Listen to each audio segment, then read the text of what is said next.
श्रोते हो नमस्ते. आपल्या सर्वांना शुभ दिवस. श्रोते हो, जीवनाचा प्रवास करत असताना जीवनाचं धडक कसं शिकावं यावरती कवी उमेश ओवाळ म्हणतात की रडायचं असेल तेवढं दाराच्या आत रडायचं, पण कधी हसत दाराच्या बाहेर पडायचं. जगाला जेव्हा समजतं गेलाय हात उठून, फरशीपासून ते छतापर्यंत नेती लुटून, कोणीही येत नाही कधीच अश्रूंना पोसायला. परक्यांपेक्षा आपलेच पुढे असतात हसायला. कलियुग आहे, सावध राहायचं आणि जपून. मी म्हणणारेही असतात वाईटावर टपून. घाई करू नका दुःख कोणालाही सांगायला. हीच माणसं मदतीऐवजी लावतील रांगायला. आवाक व्हाल, अरे यानं आपलं पाय ओढलं. गरज होती तेव्हा मला कित्येकदा हात झुललं. परक्यांपेक्षा सुखियांशी अवघड असतात लढे. जीवनाच्या शाळेत आपले आपण शिकावेत धडे. श्रोते हो, नक्की विचार करा आणि आपल्या जीवनाचा प्रवास आनंदानं पार करत चला. नक्की विचार करा. चला, आजही आपल्यासाठी सुंदर विचारांची ही शिदोरी, ही मालिका अशीच पुढे घेऊन आलोय. चला, करूया सुरुवात सुंदर विचारांना, सुंदर सुविचारांना. नियतीनं कर्माचा हिशोब सुरू केला की कमावलेल्या पैशाचाही लिलाव होतो. माणसाची वाणी बदलायला एकच गोष्ट कारणीभूत ठरते, ती म्हणजे खिशातील नाणी.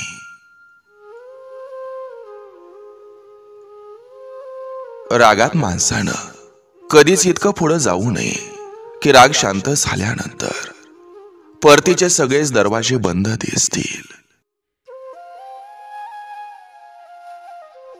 पुष्कळशी नाती या एकाच कारणानं तुटतात की एक समजून सांगू शकत नाही आणि दुसरा सांगितलेलं समजून घेऊ शकत नाही.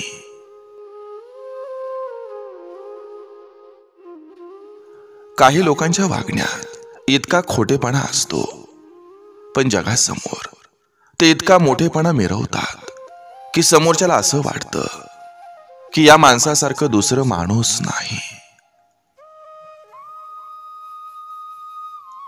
एखाद्याची वाईट वेळ पाहून त्याची थट्टा करत असाल तर लक्षात ठेवा, वेळेचा फेरा फिरला की तुम्ही सुद्धा रस्त्यावर येऊ शकता.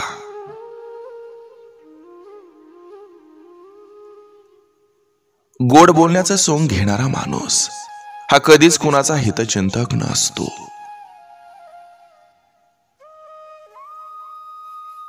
जपण्याची इच्छा असेल तर नाती कसल्याही परिस्थितीमध्ये जपली जातात.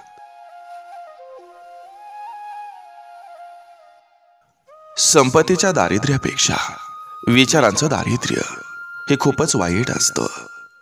ज्याचं त्याला पडलेलं आहे, कोणी कोणाचं नाही.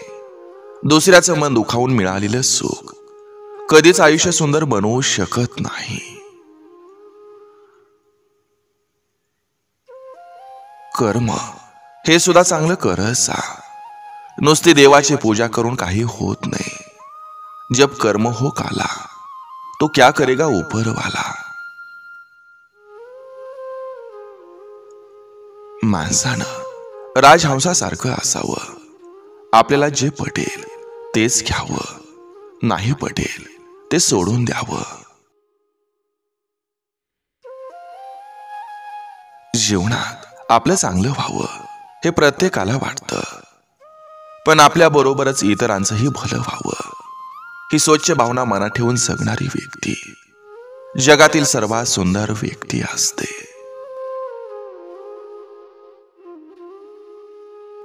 एक वेळेला परक्याचं उपकार घेतलेलं बरं, पण आपल्यांचं नको, कारण आपले वेळ आली की उकरून काढतात.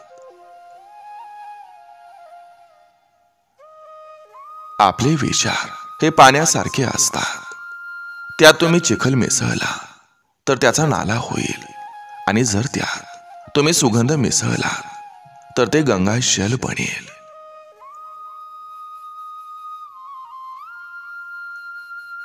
एकटेपणा तेव्हा वाटत नाही जेव्हा आपण एकटे असतो, तर तो तेव्हा वाटतो जेव्हा आपल्या बरोबर सर्वजण असतात, पण ती व्यक्ती नसते जी आपल्याला आपल्या बरोबर हवी असते.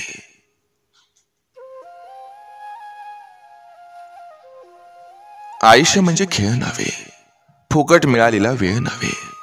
आयुष्य एक कोड आहे, सोडवाल तितकं थोडं आहे. आशेची टोपली ही रिकामी करावी, समस्या रागावतील आणि स्वतःहून निघून जातील.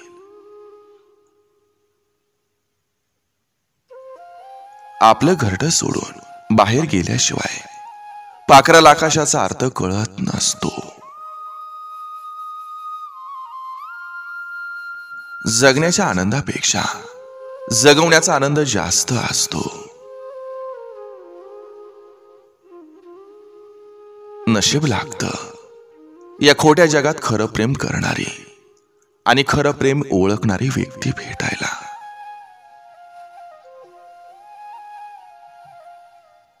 वेळ निघून गेल्यावर सोसलेला विचार आणि पिकं जळून गेल्यावर पडलेला पाऊस यांची किंमत सारखीच असते. राग आल्यावर थोडं थांबलं आणि चूक झाल्यावर थोडं नमलं तर जगातल्या सगळ्या समस्या दूर होतील. रडत तर सर्वच असतात, पण जी व्यक्ती तुमच्यासाठी रडते तर त्या व्यक्तीला तुमच्यापासून कधीच दूर करू नका.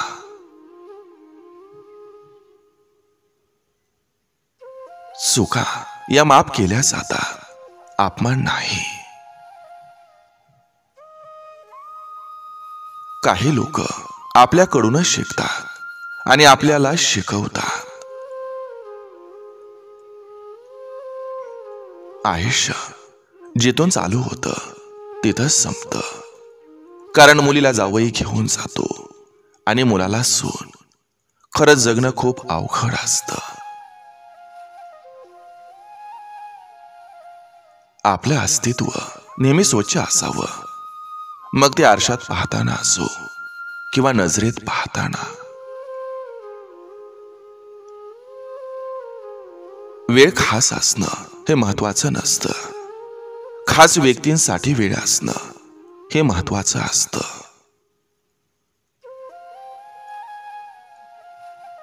वाटेला येईल ते शिकून घ्यायचं आणि जमेल तसं शहाणं व्हायचं. प्रत्येकाला आपलं मानायचं, पण चार हात लांब राहायचं.